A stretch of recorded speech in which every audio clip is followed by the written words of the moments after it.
When it comes to international rally racing, they don't come any cooler than the legendary Colin McRae. For the last 15 years, the daredevil driver they call the Flying Scotsman has been taking the World Rally Championship by storm. So it's no surprise that there's only one rally game that serious gamers care about, the one tested and approved by the Speed King himself, the Colin McRae series. Right then, when you're ready, put your foot down. When the first Colin McRae Rally hit the streets back in 1998, it was hailed by critics and gamers alike as the ultimate rally sport game. Now then, let's see how you did. Version 2 stepped on the gas even harder, making major advances in graphics and gameplay. The authentic handling, white-knuckle speed simulation and adrenaline-inducing sound all made for an incredibly exciting driving experience.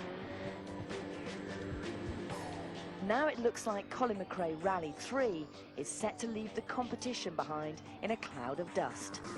Colin McRae's been a huge success worldwide. We launched it back in July 1998, and so far the product sold over 5 million units worldwide.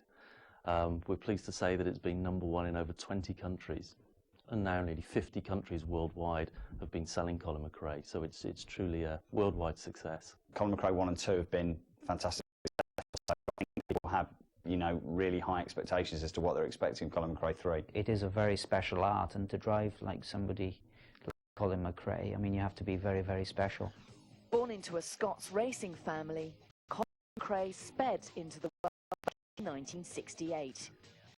And at only 22 years of age, the Flying Scotsman achieved his first international victory. From then on, there was just no stopping him. And in 1995, Colin took his first world title in style. I think Colin is now officially the greatest rally driver of all time, having won more individual rallies than anybody else. Every great rally driver needs a great co-driver, and Colin certainly found himself one in the shape of Welshman Nicky Grist. Our partnership started in '97. As soon as we joined up, we basically had a great partnership, and we got into winning race straight away, and I think we had won something like 5 events in our first year. So, you know, we've had a tremendous time together, and here we are, we're still going on and still winning rallies and hopefully world championships as well. In 1999, the Flying Scotsman decided he wanted to fly at even dizzier heights, and after taking a spin in Ford's new Focus RS World Rally car, decided to join up with the motoring world's top name. It's built up to a very successful relationship, and of course, Colin now being the most successful rally driver of all time. So why have Colin and Nicky chosen to link up with Codemasters? Part of the secret of Codemasters' success has been down to the pioneering links it's made between the sport world's leading names and some of the most exciting sporting computer games. Titles like Jonah Lomu Rugby, Brian Lara Cricket, and Mike Tyson Heavyweight Boxing. Codemasters. So it was no surprise that the world's top rally drivers should choose to link up with the company to create the ultimate rally game. Nice one. Colin and Nicky were involved right from the beginning in the creation of the game. And as the game has developed, so has the relationship. Colin McRae and Nicky Grist particularly take a keen interest in the game, and we're delighted that they have approval, because they're going to add things into it that we perhaps haven't seen. I mean, I've sort of, you know, worked with Colin and Nicky, you know, at some level for over 5 years, so you know, you get to know them pretty well over that period of time. They've got the experience of the World Championship, and it's that experience that we've brought over to the team, just giving them some idea of the lie of the land, a few of the characteristic things for each event, the state of the road surfaces, the snow, the ice. Nicky's huge experience in the world of rallying we've brought in to the game, and often Nicky's around the studio so that we can get him to look at the way we've represented cars and tracks, and again the handling of the car, and his role in the game has been quite central, and we're very delighted that he's part of that. Nicky's been helping us specifically with the co-driver messages. He's actually writing pace notes for all of the stages in the game. So he's been beavering away at home, writing pace notes and then coming in and recording them. I've made the pace notes for every single stage that you'll play on the game, then record them as they would be said, and then actually applying those notes with a counter onto the screen itself. Long 2 left. Colin McRae's role in the making of the game is quite central. Colin actually tests the tracks for us. He'll actually check on the physics of the car, and he'll tell us how real he thinks it is comparatively. He's been involved in the handling characteristics and making sure that the car feels right and it's somewhere near. So you've got probably the closest thing to a World Rally car that you could get outside of a World Rally car within the game. Codemasters. The computer modelling of Colin's renowned Ford Focus car is so authentic, it offers nothing less than a full-on simulation of the rally driving experience. We're building cars with about 14,000 polys now, which is, compared to sort of 600 polys in the original games, it's 20 times more detailed. So we've been able to model the interiors, we've been able to model the drivers, all sorts of areas, brake discs, brake calipers. I mean, we've gone to lengths we could never have done before. We can now have things like the doors opening. You can break away any of the panels and see the damage, not just the damage, but also the underpanels underneath. We're trying to create a whole environment where the game flows a lot better. You really feel like you're part of an event. So you'll start in a service area, you'll move to the first stage, you'll participate in the events at the start of that stage, and then race it, and then again at the end of the stage. There'll be various events that need to happen before you move on to the next one. So it's a much more immersive experience more than anything else. And to enhance the authenticity of the driving experience even more, the game has radically improved graphics. Visually, all of the effects, we've got fantastic sort of dust and smoke kicking up off the tyres. We've got rain effects on the windscreen. The visual aspects of the game just look so much more impressive than anything we've been able to do previously. Photorealism is really important.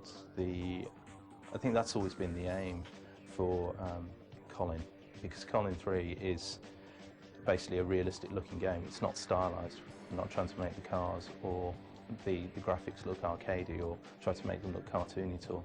Realism is the key factor because we're trying to make the gameplay as realistic as possible. The graphics have to replicate that. But perhaps the most important change for rally fans is that for the first time in the history of the game, you actually get to be the man himself.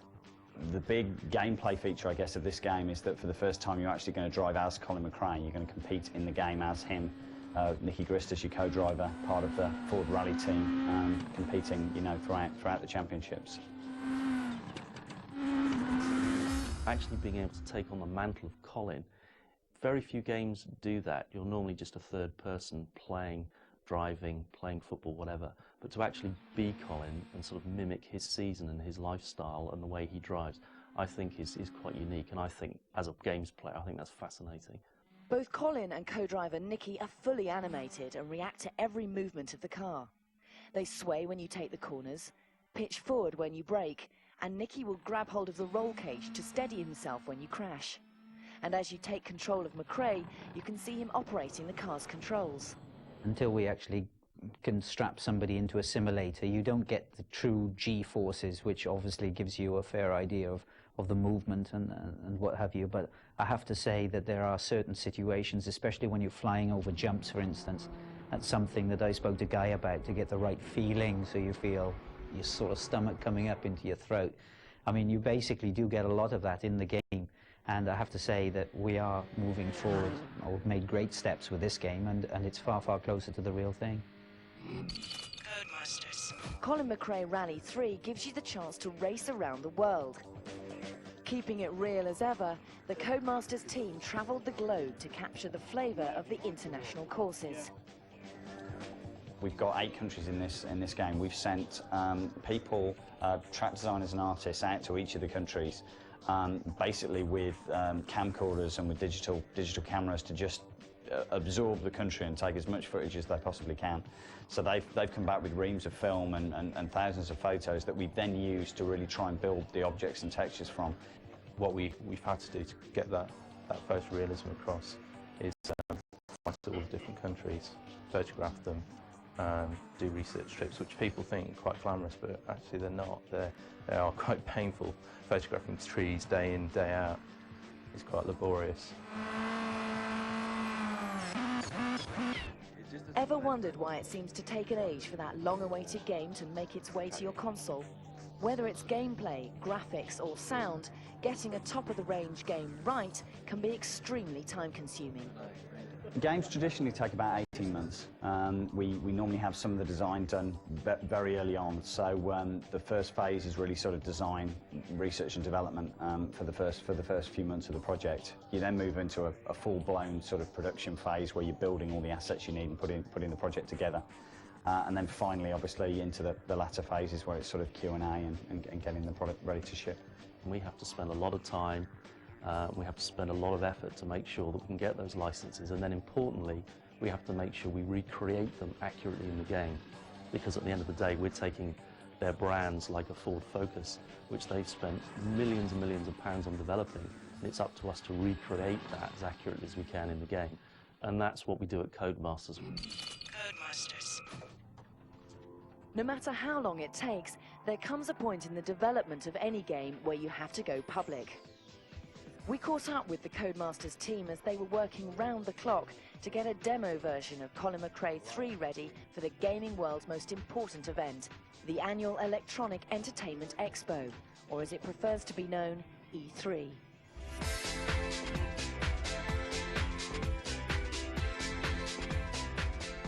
We're currently 14 months into the project. We're at a stage where we have all the assets of the game in place, so we're actually bringing all those together to start for the game to take shape, if you like. So we're putting together a demo, which is basically part of that game for us to take to E3.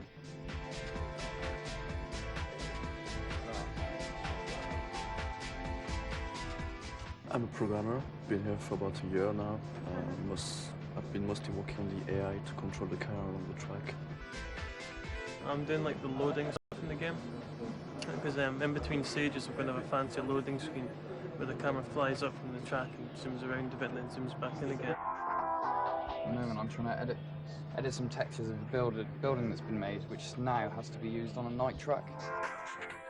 Basically what I'm doing is making sure that the artwork and the stuff that the track designers are doing and the stuff that programmers are doing all comes together as one whole. We're cutting versions almost every day now. We're cutting demo versions, testing them out, checking to see what's working and what's not working, making lists of things that we want to get working, and basically just working through as much as we possibly can over the next sort of 3 or 4 days. I'm hoping that we're going to have something towards the end of the week that we're happy with to take. I'm hoping it doesn't get into the weekend, but we'll see how things go. Each of these guys is on sort of flat square, basically. Yeah. And I don't know if I can find one that's repeated. You see here, there's this guy here is used here. But when you see it from, say, this angle, you don't really see. You see that, so you've got to sort of hide it a bit. So it's just a case of checking it, really. Just tweaking it a bit. Editing the texture, trying it in game, and then. Seeing how it looks. If it doesn't work, and just go back, change it. It's not, not too much of a problem to change it.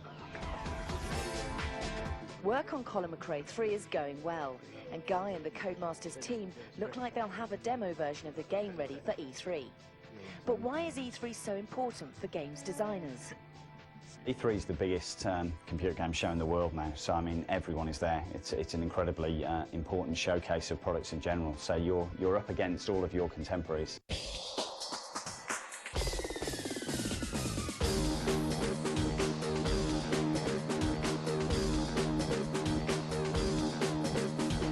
If you like games, you'll absolutely love E3. It's superb. It takes about 20 minutes to half an hour to walk without stopping from one side to the other. Great parties, lots of good food, lots of good drink. It's just so big, it's so loud. Just so many Americans walking around. There's a real vibe to it. For Colin, it's particularly important because it's the first time we're really revealing the product to the public. We've not done any of that so far, so it's the first chance people are going to really have to really see the game and sort of get hands-on and play it. Codemasters. As Colin McRae, you're continually asking yourself one question.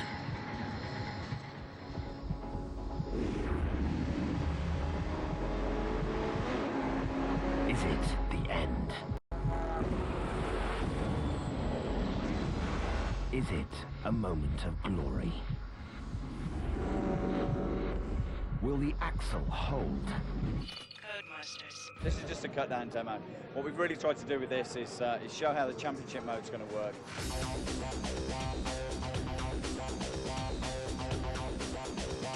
Anyway, it was a slow start first thing this morning, but it's been pretty busy since then. We've lots of demonstrations to people from all over Europe, and quite a lot of Americans as well.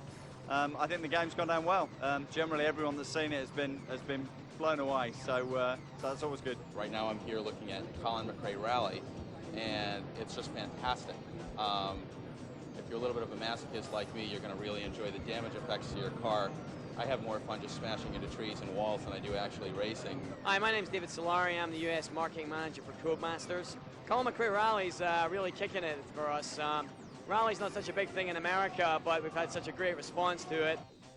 It's been busy, I have to say. We have had to sort of encourage people to leave, shall I say. I mean, once people pick the game up and start playing it, they just get stuck in. I mean, we've had a couple of people here, sat here for an hour playing the game.